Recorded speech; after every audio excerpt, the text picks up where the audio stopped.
เต่าลองดูไลฟ์สตรีมนี้ลองเปิดแล้วน่าจะติดอยู่อะไรบุ๊กอีดอเป็นที่อะไรไหนอ่ะเดี๋ยวส่งลิงก์มาสิลิงก์หาลิงก์อยู่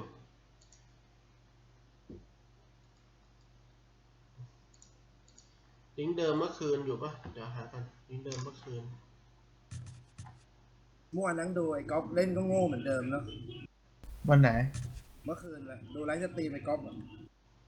เล่นแล้วพี่ดอทเองอะตายด่านเดียวกันตลอดเลยอ๋อโอ้มันเล่นยากเลย มันยากนะดูใช่เปล่าวะลองเข้าดูสิไม่แน่ใจใช่นี้เปล่าถ้าไม่ใช่เดี๋ยวจะเปลี่ยนไม่ใช่เว้ย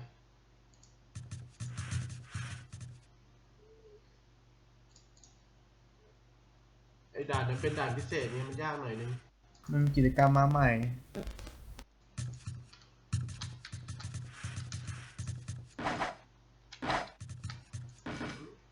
ได้ยินเสียงกุ๊กกุ๊กกักกักยัดผมจะตายพี่ช่วยหน่อยมึงลากไปแล้วเนี่ย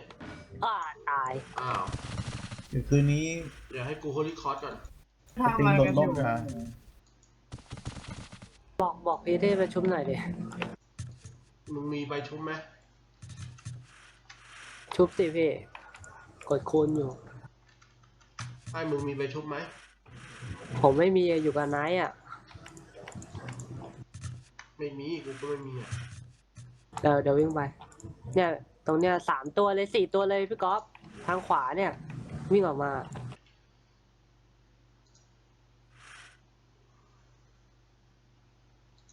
โอเคหมดแล้วเดี๋ยววิ่งไปเนี่ยตรงเนี้ย3 ตัวเลย4 ตัวเลยพี่ก๊อฟทางขวาเนี่ยวิ่งออกมาอันนั้นแล้วเต่าเราไปดูดิมันโอเคหมดแล้วจอแม่งซ้อนๆกันอยู่พี่เวลไหนเนี่ยอนุบิสน่าจะอัพเป็นมั้งเนี่ยโอลี่เหรอ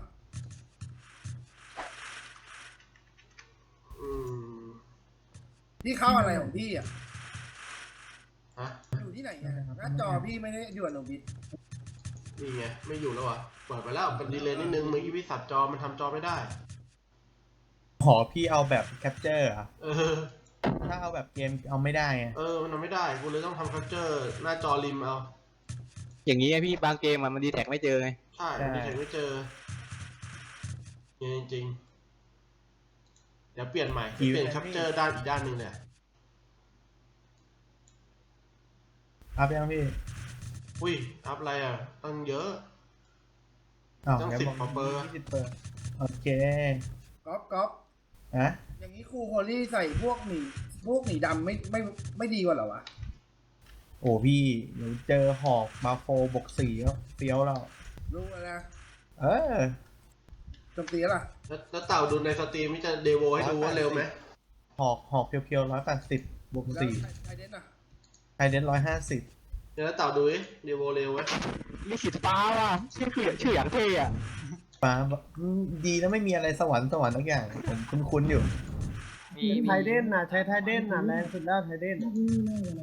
นบวก7เดี๋ยวต้องสั่งพี่เต้เขาขาย30Mจะได้ขีดฟ้าหรือเปล่าก็ป๋ามีบวก7แต่เขาไปใส่3ให้ว่ะ2ให้1ถ้ามีบากีน่าจะไวอ่ะคือถ้ามันเป็นหมีไม่ดีกว่า3หมีพอได้เหมือนกันนะมันแกนคือเขาได้ใส่โฮลี่เขาไม่ได้ใส่แกนดูเตตัสดิป่าเล่นโฮลี่ไม่หรอใช่เขาได้ใส่โฮลี่ใส่3หมีไม่ดีใส่สถานะตามตัวดิแรงกว่าเหรอแต่ให้ได้ไงนะดาเมจมันแรงอยู่แล้วไงแต่ถ้าดาเมจมันต่ำอ่ะแบบว่าเขามีป่าเขามีเฮอร์เบิร์ตไม่เห็นผลไงป่าเขามีเฮอร์เบิร์ตบวก7 2ให้อยู่ก็จะไปยืมมาเทสนี่ประยุทธ์มาว่ะไปหนีถ้าแกน่ะใส่เซเบอร์3หมีเนี่ยแรงบวก7เซเบอร์3หมีโฮลี่มันก็อยู่ค่าไอแท็กนี่หรออะไรวะโฮลี่มันหอกไม่หรอมันอยู่ที่มันอยู่ค่าไอแท็กใช่อยู่ที่ไอแท็กไงคือแอทแท็กกลับไปนี่ด้วยก็เหมือนเราตีกึ่งเหมือนกันอะแต่ถ้าแอทแท็กมันสูงแล้วอะไอพวกกึ่งมันจะแรงไง ด้าพวกไฮด้าเหมืองอ่ะ ใครวะไอ้ฟุกฟุกฟวยๆใครวะ ไอ้บุ๊กไง มีคนเดียวละสลวนดอก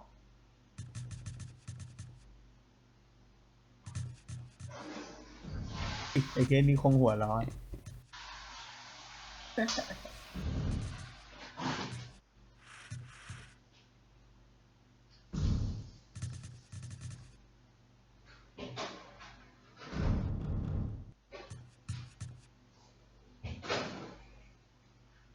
ขอโทษครับมันเริ่มยังไงพี่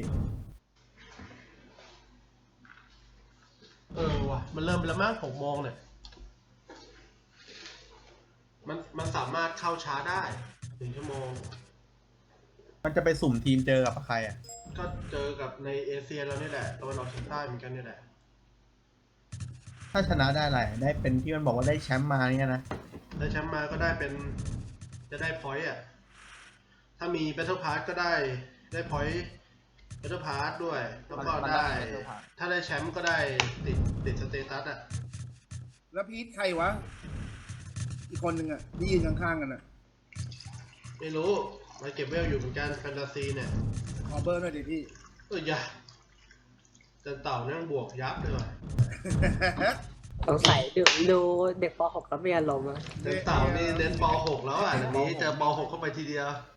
ตาหลอนทั้งวันเลยกูว่าหาใหญ่เลยคืออะไรวะ แม่งเต็มเฟซไปหมดละ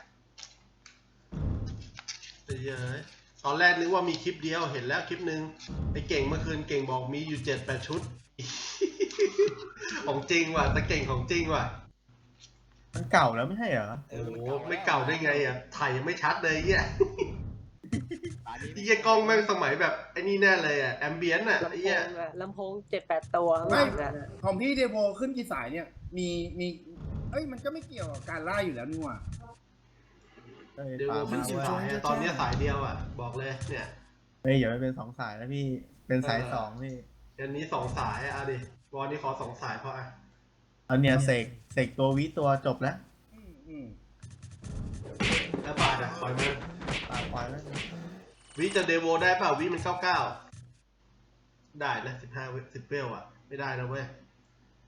เดโวได้แค่94นะเว้ย อ้าวจำ10 เวลนี่หว่า เกี่ยวอะไรวะก็จะไปเลือดน้อยจังวะพี่นัทกดส เขา เต ยังไม่ ตั อั ส ปเดตัสเลยอัปยัง อัพแล้ว กดสเตตัสขึ้นมาดิ ที่อีคีเปอร์เซ็นต์เนี่ย นี่ไง ไหนอะ เดี๋ยวนี่มันดีเลย์10 วิ ผ่านไปครึ่งชั่วโมงแล้วเนี่ย อุ้ยได้60อย่างเร็วขนาดนี้เลยเหรอวะ อืม แลม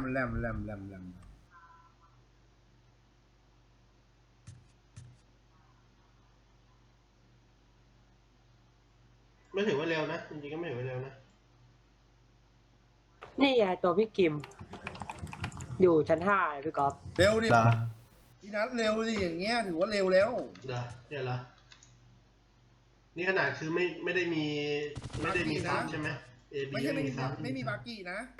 ไม่มีบากิไม่มีนี่ พี่ไปศึกษาเส้นทางการเดินบ้านมาพี่ต้องตายบ่อยแน่ๆพี่ต้องหาทางเดินเร็วให้เร็วที่สุดอะ เฮ้ยจำได้บางบ้านเนี่ยจำได้ บางบ้านก็จำไม่ได้ ถ้าเปิด Data จำได้ แต่ถ้าพอเปิดไม่เป็น Data นะกูจำทางเดินไม่ได้เลยบอกเลย พี่7,000เลยว่ะ เหลือ10 เปอร์ กูหมดแล้วครับ โอ้โหบูแม่งผ่านบูมากมาต่อเดี๋ยวดึงอีก ก๊อฟ ฮะ เพิ่มบีใหม่ที่2 คนแล้วก็เพิ่มหันมาสักเพิ่มหันอีกสัก2 คน เพิ่มใครเอาใครมาเพิ่มอ่ะ นั่นแหละปัญหา นั่นแหละปัญหาเอาใครมาเพิ่มเลย ตอนนี้ถ้าทางจะดิสน่าจะบุกไม่เข้าแล้ว ทำไมอ่ะ เอ้ยมีคนมาบุก นะ มันจะบุกไม่เข้า จะได้ให้เก่งออกแยกเล่นได้ไง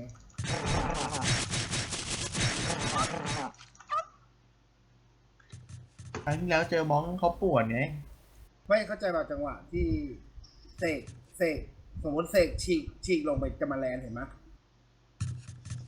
ถูกปะ บอลที่แล้วอะเสกเขาไม่ได้แลนเลยนะ แต่ไนท์เขาอะหลุดออกมาเยอะ มันมีจังหวะแรกที่เสกออกมาแลนเห็นปะ ไม่มีเลยดิ๊กไม่ได้แลนเลย ได้แลนรอบหนึ่งรอบแรกเลยไง ก็ผมล้วงไปไงตัวขาวชื่อนกอะออกมาข้างหน้าเลย ตอนไนท์เราอยู่ไนท์โบเราไนท์เราเข้าไปโบ ผมวิ่งไปกดเลยอะ เดี๋ยวนี้กูเปลี่ยนชื่อใหม่เป็น ZlatanX TV แล้วนะ ZlatanX TV เห็นไอ้เต้ยมาเมื่อวานไอ้เต้ยแม่งมีทีวีด้วยอะเอามั่ง ผมตั้งนานแล้วผมจะเอาออกมันเอาออกไม่ได้เลยพี่เปลี่ยนชื่อเยอะเกิน เมื่อวานยังไปแซวพี่แบงค์เลยพี่แบงค์ดูดม้ามาภาคดอกหรือเปล่าครับเฮียตีสี่แม่งยังคึกเลยเฮียตีห้าเฮีย ทำไมวะกูเรียกป๋าเข้ามาคุยอะเนี่ยกูก็ลืมคุยกับป๋า ป้านุ่มเหรออ้าวดีป้านุ่มดีครับ เงียบเลยป้านุ่ม ป๋าโฮลี่ทีอะไรป๋า ป๋าเล่นเองที่ไหนล่ะป๋ารู้เรื่องที่ไหนล่ะ ไปพูดอย่างนั้น พี่หน่อยขอบูธด้วย เออ ป๋าโหลป๋าได้ยินไหมเนี่ย ได้ยินแล้ว โฮลี่ทีอะไร 10,000 เอ้ย ขึ้นหมื่นแล้วเหรอ เฮ้ย โคตรเฟี้ยว วอลเลยปะเนี่ยวันเนี้ย เอ้ยผิดตัวว่ะ กูถามหน่อยวอลแล้ววิซ่ามึงจะเหลือใครวะ ฟังไงคนเดียว ป้านุ่มเดี๋ยววันนี้จะเดโวป้านุ่มมาแน่เนาะ เอา99ก่อน เฮ้ยวันหนุ่มเนี่ยเอาตัวฝันหนุ่มทั้งหมดเนี่ยไปสร้างกิลได้กิลหนึ่งแล้วเนี่ยเข้าโคตรเยอะพี่มีวิ่งป่ะ ก็ นี่ ขอวิ่งหน่อยผมเดินออกไปซื้อเอาเลยครับพี่